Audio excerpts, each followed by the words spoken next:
நண்பர் இங்கே வந்து தரலாம். இனிமையிலும் இனிமையான உலக மக்களை வணங்கி எப்போதும் போல பயிற்சி கொடுக்க தயாராகிட்டான். இதில் என்னங்க அதில் இருக்குது உங்களுக்கு தெரிஞ்சது? திருவள்ளுவரை பற்றி உங்களுக்கு தெரியும், தெரிய வேண்டியது. நான் சொல்லவே தெரியணும்.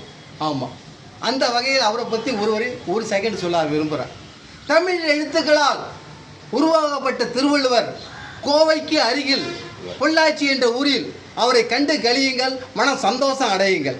அப்படி மையமாக வச்சு இப்போ நம்ம யோகா ரவி நம்மளுடைய தலைவர் பயிற்சியை தொடர போகிறார். காலை ரெண்டு தனித்தனியாக பிரிங்க. ஞாபகம் வச்சுங்க, பெருமா கோயிலுக்கு போனால் நம்ம தலைகளை கிரீடம் வைப்பாங்க, எவ்வளோ சந்தோஷம். பெருமா கோயிலை மட்டுமா வைப்பாங்க, சிவன் கோயிலையும் வைப்பாங்க. சில ஒரு கோயில் அது இந்த இடத்துல குழப்பம் நான் விரும்பலை.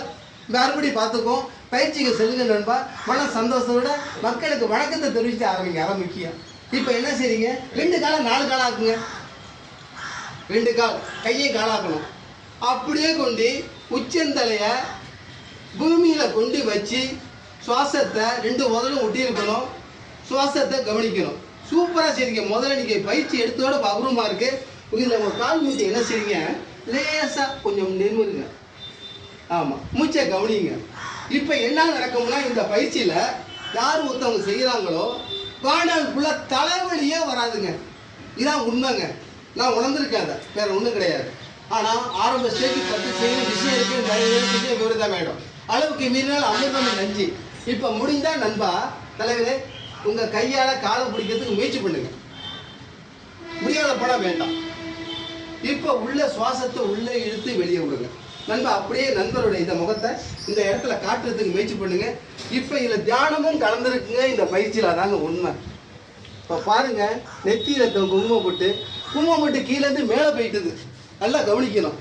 ஆனால் இது காரணம் என்ன, அவர் தலையை மேலே வச்சிருக்காரு.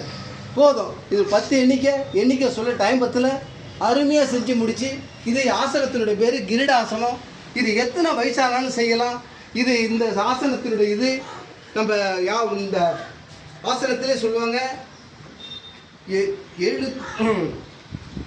எத்தனை ஆசனங்கள் இருந்தாலும் இது தலைமை ஆசனம். ஆமாம், அந்த ஆசனத்துக்கு நிகருது. அதான் உண்மை. பார்த்துக்கிறீங்க, கை கூர்ந்து நீங்கள் பயிற்சி எடுக்கிறதுனா விபரீதமாகிடும். பார்த்து எடுங்க. பக்கத்தில் உங்களுக்கு நிகரான யோகா மாஸ்டர் அருகில் இருக்க வேண்டும், இல்லைன்னா விபரீதமாகிடும். எல்லாத்துக்கும் மிக மிக அவசியம் மூச்சு பயிற்சிட்டாங்க. மூச்சு பயிற்சி யார் ஒருத்தவங்க சரியாக செய்கிறாங்களோ உங்களுக்கு வாழ்நாள் ஃபுல்லாக நோய் இல்லாமல் இருக்கலாம். நண்பருக்கு நன்றி சொல்லி விடைபெறுகிறேன். நல்லா மறந்துடாதீங்க. எல்லாத்தையும் மக்களோட சேஞ்ச் பண்ணிங்க. எங்களை பின்பற்றின அமைக்க மறந்துடாது. வாழ்க நலம், வளர்க யோகா.